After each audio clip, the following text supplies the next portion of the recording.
মে দিবস। মে দিবসটা পালন করা হয় 1 মে। আমরা কেন পালন করি? আসলে এখানে শ্রমিকদের ন্যায্য অধিকারের কথা বলা হয়েছে বলে আমরা মে দিবস পালন করি। এই মে দিবসের সূত্রপাত শুরু হয় 1886 সালে। 1886 সালে আমেরিকার হে মার্কেটে এই আন্দোলনের সূত্রপাত শুরু হয়। আসলে সত্যি কথা বলতে কি, মে দিবস আপনার আমেরিকার হে মার্কেটে, তো এখানে মে দিবসটা মূলত একটা ঘটনাকে কেন্দ্র করে গড়ে উঠেছে।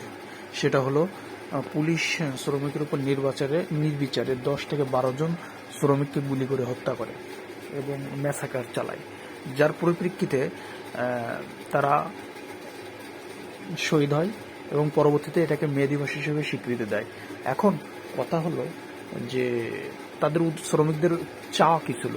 শ্রমিকরা দৈনিক 16 থেকে 18 ঘন্টা কাজ করত, কিন্তু তাদের একটাই চাওয়া ছিল যে দৈনিক 16 থেকে 18 ঘন্টা কাজ না করে আমরা দৈনিক 8 ঘন্টা কাজ করব। এই 8 ঘন্টা কাজ করার দাবিতে তারা হে মার্কেটে এসে জড়ো হয় এবং ওই শ্রমিকদের মধ্য থেকে একজন একটি বোমা পুলিশদের দিকে নিক্ষেপ করে এবং এটাকে পুলিশরা আত্মরক্ষা হিসেবে বেছে নেওয়ার দাবিতে তারা শ্রমিকদের উপর নির্বিচারে ম্যাসাকার চালায়, যেখানে 10 থেকে 12 জন শ্রমিক মারা যায়। যার পরিপ্রেক্ষিতে আমাদের এশিয়া, ইউরোপ সহ আমেরিকা, দক্ষিণ আমেরিকা, ল্যাটিন আমেরিকার বিভিন্ন দেশ 1 মেকে আন্তর্জাতিক শ্রমিক দিবস হিসেবে পালন করছে।